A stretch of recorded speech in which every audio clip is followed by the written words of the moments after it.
안녕하십니까.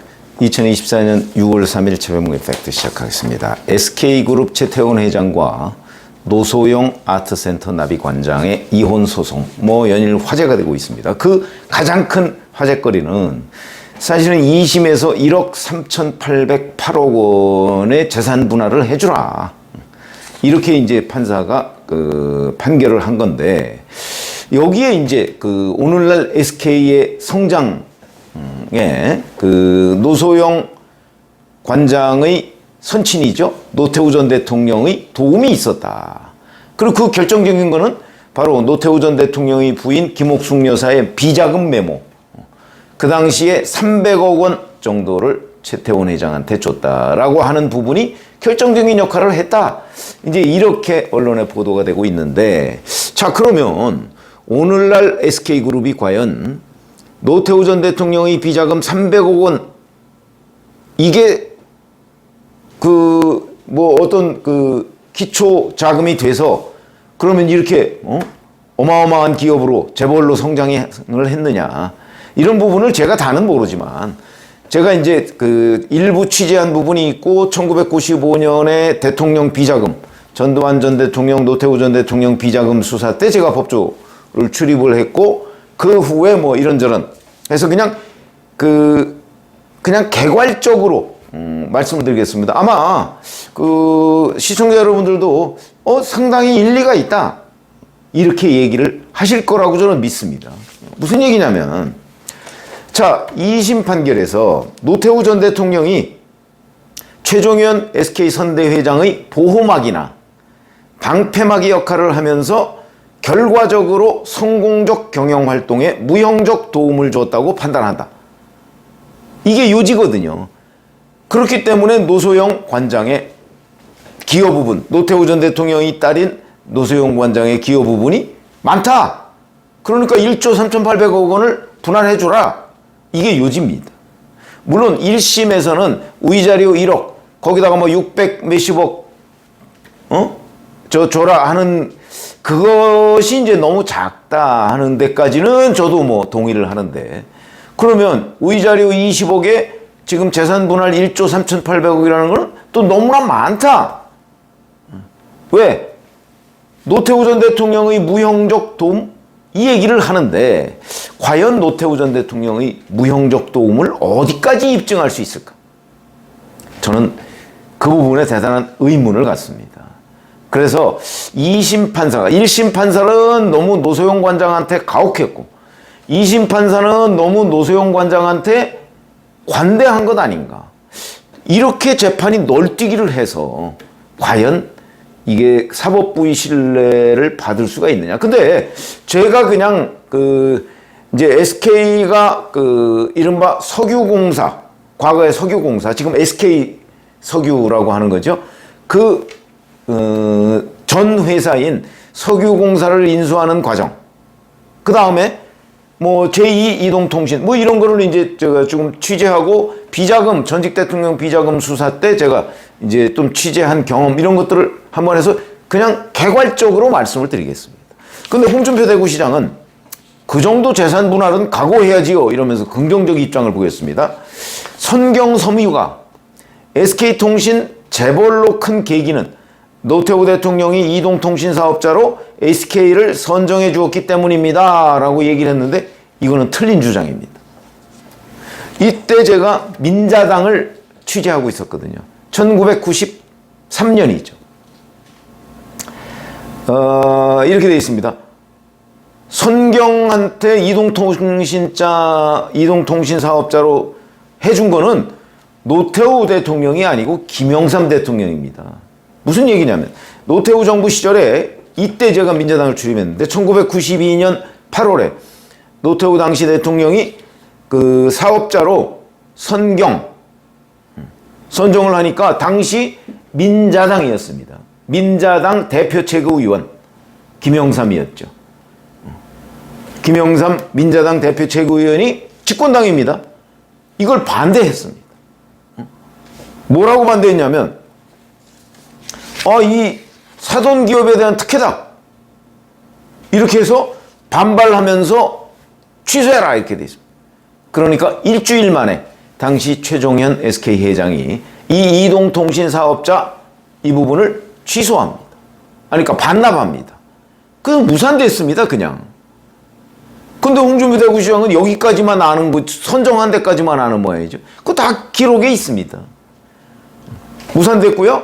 실제 그 선경이 이동통신 사업에 뛰어든 거는 김영삼 정부 때입니다. 김영삼 정부 때 그 이동통신 사업자로 선정이 됐거든요. 자, 오늘날의 SK, 그 과거에는 선경이었죠. 우리가 선경에 대해서 기억하고 있는 것 아마 장학 퀴즈 이런 거 보실 겁니다. 뭐 무슨 교복, 그 다음에 자전거 이런 정도였습니다. 정말 뭐 조그만 기업 수준이죠. 이게 1차적으로 성장을 하게 된 거는 1980년에 자전거, 교복 정도에 불과하던 기업이 석유공사, 석유회사를 인수합니다. 근데 이 석유회사가 1980년입니다. 전두환 전 대통령이 신군부 이때죠. 그런데 많은 분들이 그걸 잘 모르시는데 1980년에 그때 동력자원부라는 데가 있었습니다. 그러니까 석유공사를 민영화하는 작업을 하고 있었는데 동력자원부에서 자, 이 석유공사를 어디에다 매각하느냐 발표를 한 적이 있습니다. 어디에? 삼성에. 삼성에 매각한다고 발표를 했습니다. 그러면 삼성에서 이게 왜 선경으로 바뀌었느냐? 그거 굉장히 중요해요. 물론 상당한 로비가 있었죠. 근데 그 로비가 뭐 있었죠. 있었는데 그래서 바뀌었습니다. 삼성으로 매각한다 이렇게 발표했다가 취소 이렇게 되고 몇 달 뒤에 선경으로 매각한다. 이 SK석유가 오늘날 SK그룹을 성장하는데 동력이 된 거는 뭐 다 아는 얘기죠. 왜 그러냐? 이 정도로 큰 기업이 그때 선경에는 없었습니다. 근데 그걸 먹었단 말이죠. 새우가 고래를 먹었다. 이렇게 당시에 평가를 받았던 거다. 이런 거고요. 근데 이거는 최태원, 노소영이 결혼하기 8년 전 얘기입니다. 결혼하기 훨씬 전 얘기입니다. 그러니까 제가 알기로는 이 석유공사를 SK가 선경이 인수하게 된 결정적 계기는 왜 SK의 그 손길승 부회장이라고 있었죠. 그 손길승 부회장이 역할을 했던 걸로 저는 압니다. 손길승 부회장이 신군부 쪽에 왜 이 삼성으로 모든 그것들이 집중되면 이게 기업 집중 아닙니까? 그러면 우리나라의 발전에 저해가 되고 그 다음에 이 재벌도 골고루 성장하도록 해야 된다 등등의 여러 가지 로비가 있었던 걸로 알고 있습니다.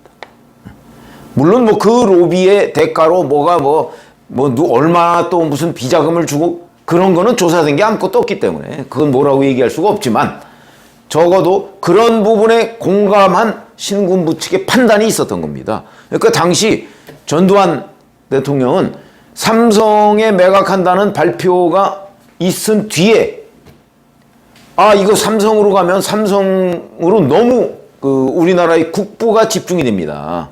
그러니까 이거를 좀 분할합시다. 그래서 SK에 넘깁시다. 라고 한데 동의를 해서 자기가 삼성 매각, 석유공사 삼성 매각 사인했던 걸 뒤집는 이런 일이 있었습니다. 이게 어찌 보면 SK가 그룹으로 성장하는 상당한 동력이 됐던 겁니다. 두 번째가 이동통신이죠. 이게 뭐 황금알을 낳는 거위 뭐 이렇게 평가를 받던 거 아니겠습니까? 근데 이동통신은 잘 아시다시피 일종의 장치산업입니다. 그러니까 무슨 얘기냐면 기초 투자를 굉장히 많이 해야 되는. 그 전에 이미 선경은 뭐 미국이든 한국이든 기초 투자를 이 이동통신에 관해서 굉장히 많이 했었습니다.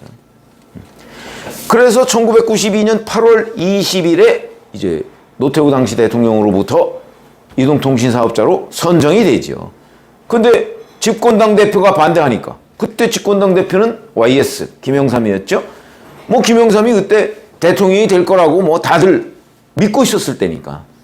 그러니까 최종현 SK 회장이 이거를 반납합니다. 무산됐습니다. 그래서 그리고 나서 실제 김영삼 대통령이 제1 이동통신 93년에 이동통신 민영화 입찰 이때 사업자로 SK텔레콤을 선정을 하죠. 이게 어찌 보면 오늘날 SK그룹을 만든 두 번째 동력이 됐습니다. 그러니까 이거는 SK의 사돈인 노태우 전 대통령이 하려고 했다가 못한 거를 김영삼 대통령이 했기 때문에 이거를 김영삼 대통령의 특혜다 이렇게 얘기할 수는 없는 거죠. 뭐 노태우 대통령의 특혜다라고 얘기하는 건 우선 기본 팩트 자체가 틀린 거고요. 자, 그러면 여기까지는 아닙니다. 그러면 그 다음에 이제 그 전에 뭐 300억 노태우 비자금 이런 얘기인데 그거는 그 1995년에 전두환 노태우 비자금 사건 수사를 할 때도 드러나지 않았던 겁니다. 그러니까 이거는 어찌 보면 다시 한번 김옥숙 메모라는 것이 맞는 건지 검증해 봐야 되는 대목이죠. 자, 그 다음에 오늘날 SK가 또 이렇게 그룹으로 굴지의 그룹으로 성장하게 된 배경은 하이닉스 인수죠. 그러나 하이닉스는 잘 아시다시피 원래 SK 게 아니었고 현대 거였습니다. 그리고 이거는 최태원 회장의 결단입니다. 그러니까 여기에는 노세용 관장이나 노태우 전 대통령의 후광이 있을 리가 없죠. 자, 그렇게 되면 도대체 김옥숙 여사의 그 300억 메모에 의해서 그것이 뭐 그 어떤 종잣돈이 됐다고 쳐도 그게 오늘날 1조 3,800억을 분할할 정도의 그 어떤 인과관계가 있느냐.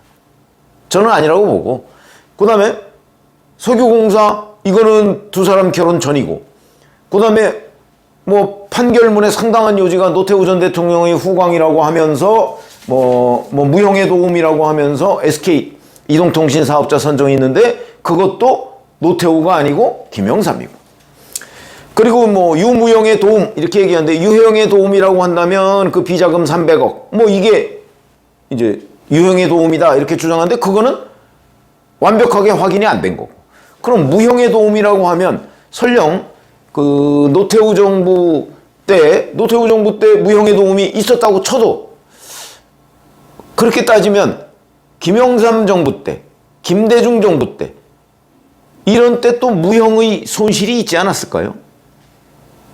이제 전직 대통령의 사돈기업이라는 것 때문에 그런 거 아닌가요? 그러면 그거 상쇄해야 되는 거 아닌가요?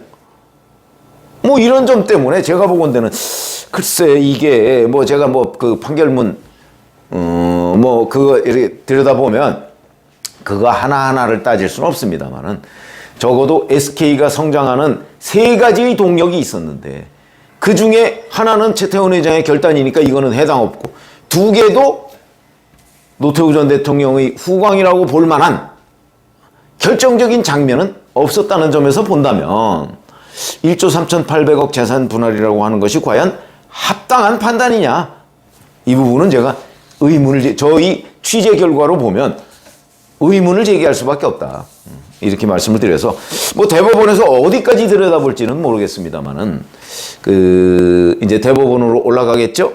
올라가면 이런 부분에 대한 정말 합리적인 판단 이런 것들이 필요한 대목이 아닌가. 그래서 제가 그 이 SK와 관련해서 그동안 그냥 저는 뭐 무슨 경제부기자는 아니었기 때문에 다만 권력과의 관계에서 그 SK의 후광이라고 하는 부분을 제가 아는 범위 내에서 설명을 드렸습니다. 고맙습니다.